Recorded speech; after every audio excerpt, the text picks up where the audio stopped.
Latest updates ఎప్పటికప్పుడు పొందడానికి Big TV WhatsApp channel follow అవ్వండి. లింక్ డిస్క్రిప్షన్ లో ఉంది. 5 ఏళ్ల పాటు ఆడిందే ఆట పాడిందే పాట అన్నట్లు వ్యవహరించిన వైసీపీ నేతలు అడ్రస్ లేకుండా పోవడంతో ఆ కీలక సెగ్మెంట్లో కేడర్ దిక్కులు చూడాల్సి వస్తుందట. వాళ్లను నమ్ముకుని అనవసరంగా రెచ్చిపోయిన తాము ఇబ్బందులు పడాల్సి వస్తుందని తలలు పట్టుకుంటున్నారట. ఇన్ఛార్జ్ దగ్గర నుంచి సెకండ్ గ్రేడ్ కేడర్ వరకు ఎవరూ కనపడకుండా పోయారట. ఉన్న మరికొందరు లీడర్లు పార్టీకి గుడ్ బై చెప్పడంతో వైసీపీ దాదాపు ఖాళీ అయిందట. కనీసం ఫోన్ ఎత్తి తమ పాతలు వినేవారు లేరని, ఇలాగే 4.5 ఏళ్లుంటే తమ పరిస్థితి ఏంటని సామాన్య కార్యకర్తలు వాపోతున్నారట. ఇంతకీ ఆ నియోజకవర్గం ఏది? కుప్పం నియోజకవర్గం టీడీపీ అధినేత చంద్రబాబు నాయుడి అడ్డ. 1989 నుంచి కుప్పంలో ఇప్పటిదాకా ఓటమి ఎరుగని నేతగా చంద్రబాబు కొనసాగుతున్నారు. అయితే 2019 సార్వత్రిక ఎన్నికల తరువాత కుప్పంలో టీడీపీ పనైపోయిందన్న ప్రచారాన్ని పెద్ద ఎత్తున జనంలోకి తీసుకొచ్చే ప్రయత్నం చేసిన వైసీపీ ఇప్పుడు గడ్డు పరిస్థితిని ఎదుర్కొంటోంది. 2024 ఎన్నికలు జరిగిన 6 నెలల్లోపే వైసీపీ ప్రాబల్యం తగ్గిపోయింది. గత స్థానిక సంస్థల ఎన్నికల్లో అధికారాన్ని అడ్డుపెట్టుకుని దౌర్జన్యాలు చేసి కుప్పం సెగ్మెంట్లు అన్ని చోట్ల పాగా వేసింది. ఆ ఊపులో 2024 సార్వత్రిక ఎన్నికలకు ముందు వై నాట్ 175 అనే నినాదం ఎత్తుకుంది.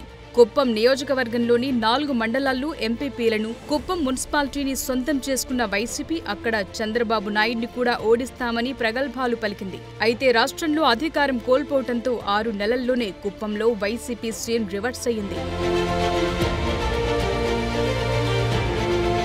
2024 సార్వత్రిక ఎన్నికల్లో కూటమి తిరుగులేని మెజార్టీని సాధించడం, సీఎంగా చంద్రబాబు బాధ్యతలు చేపట్టడంతో కుప్పంలో వైసీపీ అని చెప్పుకునేందుకు లీడర్లు ముందుకు రావటం లేదు. కొందరు అజ్ఞాతంలోకి వెళితే మరికొందరు పార్టీ కండువ మార్చేశారు. పలువురిపై కేసులు నమోదు కావటంతో జైలుకు వెళ్లక తప్పని పరిస్థితి ఏర్పడింది.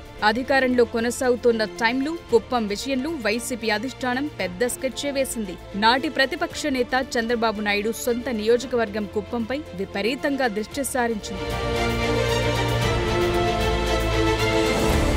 కుప్పంలో చంద్రబాబు ఓడిపోతున్నారని, తాము సంచలన విజయం సాధించబోతున్నట్లు నానా హడావిడి చేసింది. వరుసగా మున్సిపాలిటీ నుండి స్థానిక సంస్థల ఎన్నికల్లో గెలవటంతో ఇక చంద్రబాబు ఓటమి తప్పదని నాటి మంత్రి పెద్దిరెడ్డి రామచంద్రారెడ్డి, చిత్తూరు ఎంపీ రెడ్డప్పలు కుప్పంపైనే విపరీతంగా దృష్టి సారించారు. కుప్పం వైసీపీ ఇన్ఛార్జిగా ఉన్న భరత్ కు అనూహ్యంగా ఎమ్మెల్సీ పదవి కట్టబెట్టారు. అంతటితో ఆగకుండా అతన్ని చిత్తూరు జిల్లా వైసీపీ అధ్యక్షుని చేశారు. సీఎంగా ఉన్నప్పుడు జగన్ కుప్పం పర్యటనకొచ్చిన ప్రతిసారి భరత్ను గెలిపిస్తే మంత్రిని చేస్తానని హామీలు గుప్పించారు.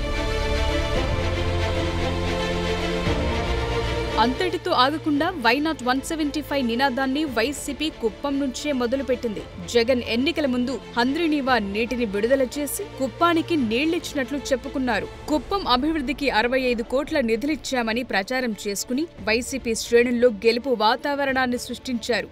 ఒక వ్యూహంలో భాగంగానే కుప్పం నియోజకవర్గంపై వైసీపీ అంతగా ఫోకస్ పెట్టింది. కుప్పంపై ఫోకస్ పెంచితే చంద్రబాబు నాయుడు డిఫెన్స్ లో పడి సొంత నియోజకవర్గంపైనే ఎక్కువ దృష్టి సారిస్తారని, తద్వారా మిగిలిన చోట్ల బాగా లాభపడొచ్చని వైసీపీ వ్యూహరచన చేసింది. దానికోసం ఒకానొక సమయంలో ఏకంగా చంద్రబాబు కుప్పం పర్యటనను అడ్డుకుని పెద్ద ఎత్తున గందరగోళం సృష్టించారు.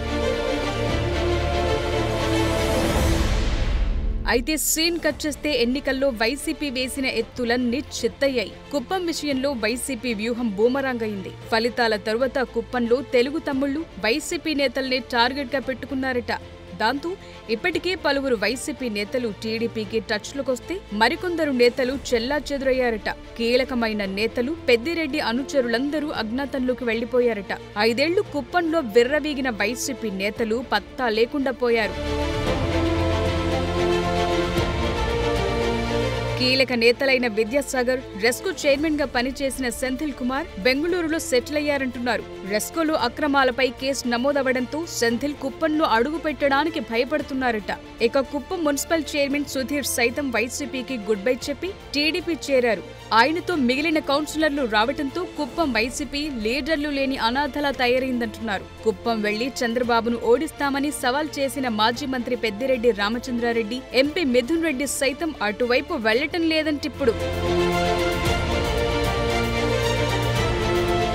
మున్సిపల్ చైర్మన్ పదవికి కూడా రాజీనామా చేసిన సుధీర్ భవిష్యత్కు చంద్రబాబు భరోసా కూడా ఇవ్వటంతో సుధీర్తో పాటు మరికొందరు ఎంపీటీసీలు, సర్పంచులు, నేతలు త్వరలో టీడీపీలో చేరటానికి రెడీ అవుతున్నారట.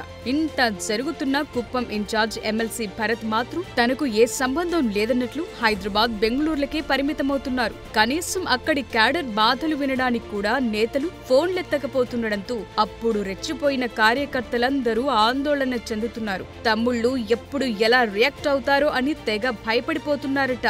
మరో 4.5 పరిస్థితి ఇలానే ఉంటే కుప్పంలో వైసీపీ జెండా కనిపించే పరిస్థితి ఉండదంటున్నారు. మరీ చూడాలి కుప్పం విషయంలో జగన్ ఎలా ముందుకెడతారు.